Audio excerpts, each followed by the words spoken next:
Time now for sports on 104.7 The Cave. Here's Ned Reynolds. Mike the Intern, Ned Reynolds in the studio. It's Friday, thank God. So you and I kind of felt like Coach Petrino wouldn't be here very long. You can see the writing on the wall. I wish it would have been longer, but now he's gone. UNLV as the offensive coordinator. That is exactly right. Am I surprised? Oh, maybe a little bit, but certainly not shocked. It's coaching's a nomadic profession by its very nature. And look at Petrino. In every place he's been, my gosh, he was here as an assistant coach in 1990 when he coached out at Idaho. And been around the block, been to Arkansas, been to Louisville a couple of times, been to Western Kentucky, head coach of the Atlanta Falcons in the NFL. This guy's had a very well-traveled career in coaching, and it does not leave suddenly. Now, when you look at it from our standpoint, I thought, well, he's older now. He's in his early 60s, has his family here. This is a non-pressure community in terms of success. Sure, you want your coaches to win and teams to win, but is the media beating down the doors? Is the public hammering it? No, that doesn't happen in Springfield, Missouri. So maybe he'll stay. No, it's in his blood to move on. Has a pretty good position at Nevada, Las Vegas. Going to join Barry Odom. I think probably he and Odom had connections somewhere along the line. But when the Bears went down there and played Arkansas back in the middle part of September and played Arkansas so very well, and then Odom got the job at UNLV as head coach last week, well, I think he probably said, that Petrino guy, he's pretty good at getting some players in here. So let's get him out here. And Bobby said, yeah, it'd be a pretty good deal. So we'll see what happens. Bobby Petrino leaving the Bears, leaving them after having had the Bears in a couple of playoffs, and that in and of itself is very good. Absolutely, and he helped breathe some life into the program. Hopefully whoever comes in after him will kind of continue that, or at least keep us moving in that direction. But yeah, Petrino, that was his probably biggest strength, is getting good players on that team. His recruiting was unbelievable. What you had, though. You had Jason Shelley, and you had the kid from Kansas State, Jacardier Wright, a real tough running back. The wide receiver, Ty Scott, the Braswell kid from Central Michigan. These are all solid players who were able to contribute very much to the whole overall scheme of things. Now, can that continue? Well, I don't know. Kyle Motes, the athletic director, said the search is starting right now, and will continue until they get their man. And that's where I have to plead ignorance, Mike, because I don't know what the formula is for a state university like Missouri State. They may have to put that job on the docket somewhere and make it public for a period of time. I think that is the case. If so, they may already have their man chosen, but you have to make it public. And I say they may already have their man because when Coach Petrino was hired, he brought his family in here, and he has his son and his sons-in-law on that coaching staff. There may have been, it was always rumored this was the case, but never proven, of course, he had reached an agreement that one of his family would take over. May be the case. Ryan Beard is his son-in-law. He's the offensive coordinator.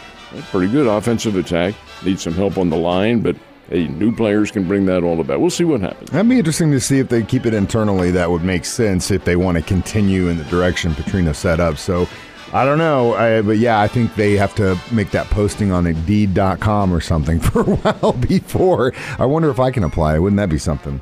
You Mike, and me. the intern. You be my would you want to be on my offense or defense coordinator?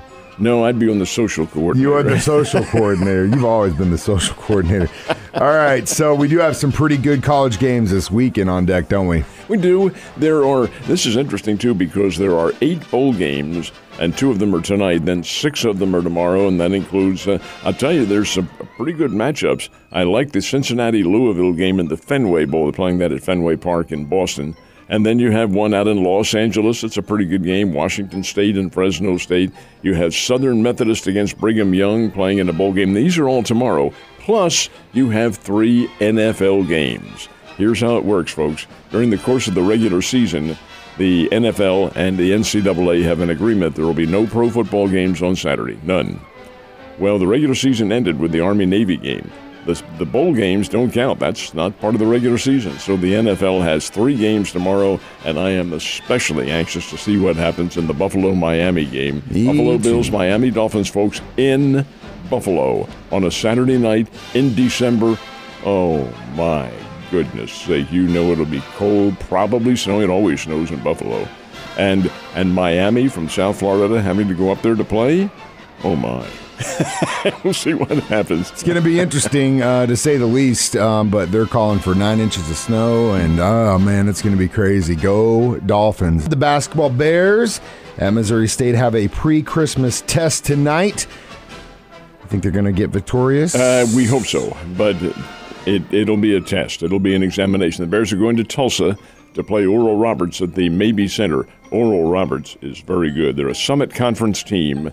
And Summit Conference isn't as good as the Missouri Valley, in my opinion, but Oral Roberts is. They are 8-3 going in, and they've played some pretty salty people, including Houston, the number 1 team. They got run out of the ballpark by Houston, but so have a lot of other teams.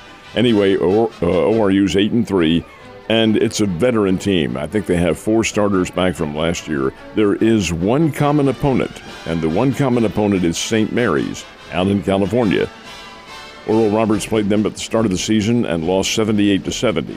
The Bears played them, well, just last week, as a matter of fact, out in Moraga, California, and got run out 66-46. Now, can you compare scores? No, because the styles of games are a whole lot different. But the bottom line is this. It's going to be a pretty tough outing for the Bears tonight, who are looking to get back on the winning track after having had some offensive lapses, including last week when they lost to Purdue-Fort Wayne, and you don't lose to teams like that, but Missouri State did. So this will be a tough game tonight against ORU. Really will be, and it's definitely a test, but hopefully these young kids can pull it out and set the tone for the rest of the season, because it's going to be long. Last night we had the Seahawks and 49ers, and it was pretty much all San Francisco. Their defense is pretty good. And with San Francisco's win, 21-13 over the Seahawks, that game is deceptively close. It wasn't that close. 49ers pretty much owned it all the way. Their linebackers are pretty doggone good. As a matter of fact, some of the scribes in the NFL are calling the 49ers linebackers the best in the NFL. And I'll argue that a little bit, because I think the Chiefs have a pretty good linebacking crew. Younger, but still pretty good nonetheless. But San Francisco's defense, which has really come to the fore, it's number 1 in the NFL, really throttled the Seahawks big time. Now, the reason I'm bringing that up about their defense is Kansas City played San Francisco earlier this season, and that number 1 defense got 44 points laid on them by the Chiefs. Well, Kansas City can do that. They're perfectly capable of getting up and down the field and putting points on the board, which I expect them to do this weekend. But having said all that, 49ers get the win and clinch the NFC West by doing that. With a young kid who was literally the last pick in the NFL draft.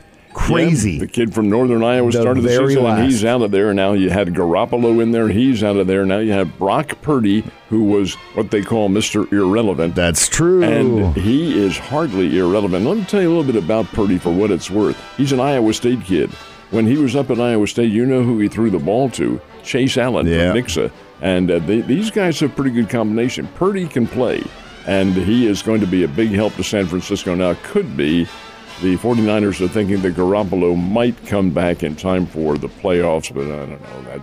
That's pretty problematic. I was a little nervous about them bringing back Ken Walker in for Seahawks last night, just because he's on my fantasy team and I need him healthy next week. I'm on a bye this week, so I was like, Pete Carroll, don't you rush him back in there. Don't you rush him back in there. All right, Chiefs, Texans, Houston, rare noon game. Ned Talk starts at 10. Yeah, this is a luxury for us because it's a 10 o'clock starting time. Hey, heck, go home for the rest of the day. How cool is this? And it will be cool. In fact, it'll be cold. But over and above all that, the Chiefs are in Houston to play the Houston Texans. Texans have only 1 win on the year. That's it, just 1 win. Did play Dallas a competitive football game last week, and Houston will come out and play competitively this week against the Chiefs. Won't win. Kansas City is a 14-point favorite over Houston. I'm not sure that point spread is accurate. I think it's probably going to be less than that because Kansas City has this penchant for not blowing teams out of the ballpark. But But having said that, I do think the Chiefs win. But Ned Talk will be on at 10 o'clock. 10 on Sunday morning. We precede the Chiefs game by 2 hours, 10 to 11. Then the Chiefs Network takes over and does their pregame show. And that goes from 11 to noon. And then it's kickoff time, and the Sunday football is underway. Exciting stuff, and it all starts on Saturday. A full weekend of football, my guy. You have a great weekend, too. And to you, sir.